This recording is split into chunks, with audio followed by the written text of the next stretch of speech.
السلام علیکم ناظرین، آپ دیکھ رہے ہیں دارالوحی انسٹیٹیوٹ میں ہوں محمد اویس مسعود قریب محمدی صاحب موجود ہیں۔ فیصل سے آج ہم کویشچن کریں گے، خواب کے اندر انسان اگر رو رہا ہے تو اس کی کیا تعبیر ہے، کیا علامات ہے؟ آہستہ آواز میں رو رہا ہے، اونچی آواز میں رو رہا ہے، آنسوؤں سے رو رہا ہے، بغیر آنسوؤں سے رو رہا ہے، چلا رہا ہے، اس میں چلا چلا کر رو رہا ہے، تو اس کی کیا تعبیر ہو سکتی ہے؟ جمشید صاحب سے پوچھیں۔ وعلیکم السلام ورحمۃ اللہ وبرکاتہ۔ الحمدللہ وحدہ والصلاۃ والسلام علی من لا نبی بعدہ، اما بعد فاعوذ باللہ من الشیطان الرجیم، بسم اللہ الرحمن الرحیم۔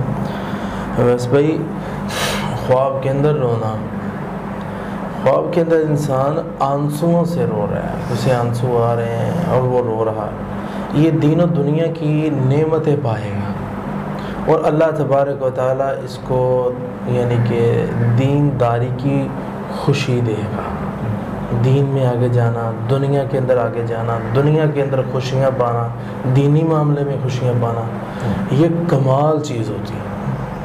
اور کیونکہ ہم اپنی بچوں کو، کڈز کو جو تعلیم دے رہے ہیں، زیادہ ہم دنیا کی دے رہے ہیں، دین کو ہم پیچھے کر رہے ہیں کہ کوئی بات نہیں ہے، خیر ہے، ایگزام میں اچھے نمبر آ گئے، اسکول میں ہم تو بڑے خوش ہوتے ہیں، دین میں بچے کو سورۃ فاتحہ، آیت الکرسی، چھوٹی چھوٹی صورتیں تک ہم یاد نہیں کرواتے، تو بچے کو یہی نہیں پتہ جنازے کی دعائیں کیا ہیں، تو یہ پیچھے جا رہے ہیں اس معاملے کے اندر، جبکہ آگے جائیں دونوں کاموں کے اندر ہے نا، آپ کی دنیا بھی بنے، آپ کی آخرت بھی بنے۔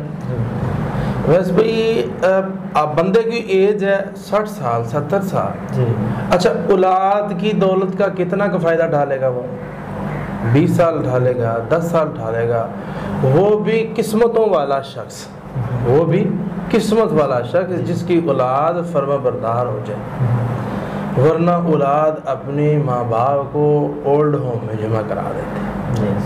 تو اس میں ہمیں غور اور فکر کی ضرورت یہ ہے کہ ہم اس کو دین کی تعلیم بھی دیں۔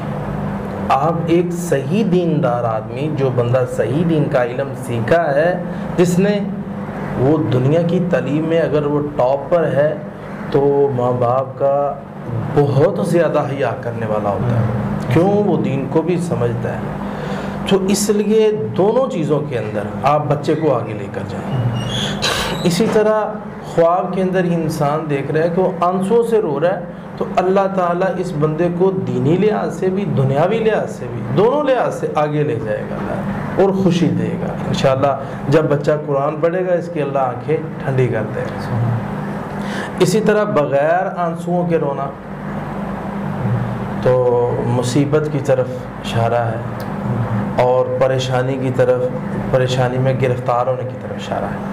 اسی طرح انسان رو رہا ہے چلا چلا کر، یہ اس کے اوپر مصیبت آئے گی کہ ایسی مصیبت جس کے اندر یہ بندہ بے صبرا ہو جائے گا۔ بعض لوگ کہتے ہیں نا جی قاری صاحب ہماری بات سن لیں، کم از کم بات ہی سن لیں ہماری، اور سن کے ہمیں کوئی ایسی بات ہی کہہ دیں کہ ہمیں صبر آ جائے۔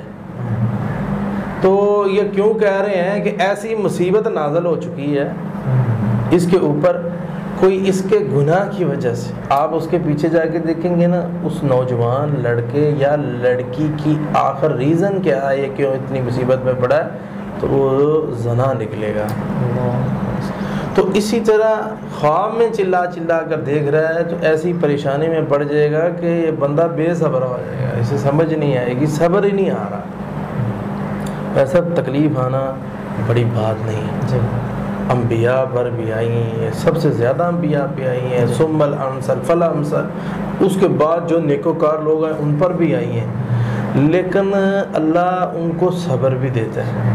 تو صبر کن چیزوں سے آتا ہے؟ نستعین بالصبر والصلاۃ، نماز کے ذریعے سے آئے گا، یا اللہ تعالیٰ اس کو صبر کرنے کی وجہ سے مدد کرے گا۔ اس کی صبر نہیں ہو رہا، یہ پھر بھی رک کے بیٹھا ہوا ہے، تو صبر آنا شروع ہو جائے گا، اور دعا کرے کہ اللہ تعالیٰ مجھے صبر عطا کرے، تو اللہ دے گا، اور استغفار کثرت سے کرے، اللہ سے چھپ کے اکیلا تنہائی میں جیسے گناہ کرنے کے لیے چلا گیا، اسی طرح چھپ کے تنہائی میں اکیلا بیٹھ کے اللہ کہ یا اللہ میں تو تمہیں پتہ ہے، تو اللہ تعالیٰ معاف کرنے والا ہے، اس کو صبر آ جائے گا۔ اس طرح رونا یا کسی کو روتے ہوئے دیکھنا خواب کے اندر، تو اس کی تعبیر یہ ہوتی ہے کہ یہ جو بندہ ہے اسے خوشی ملے گی اور خوشحالی اس کی زندگی کے اندر آئے گی اور اس کی اللہ تعالیٰ پریشانیاں دور کرے گا، اس کو اللہ تعالیٰ ترقی عطا فرمائے گا۔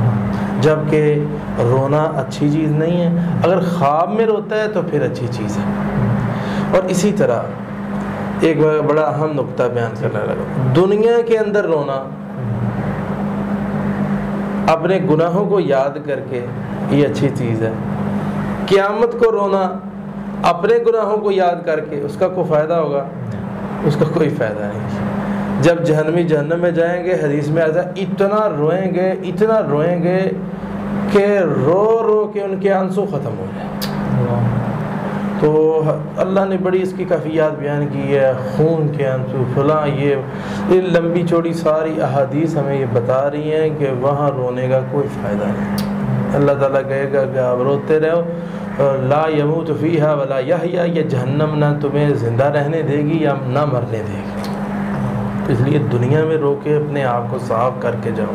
بہت شکریہ جی۔ ناظرین اگلے پروگرام میں پھر حاضر ہوں گے، ہمیں اجازت دیجیے، اللہ حافظ۔ قد صدقت الرؤيا إنا كذلك نجزي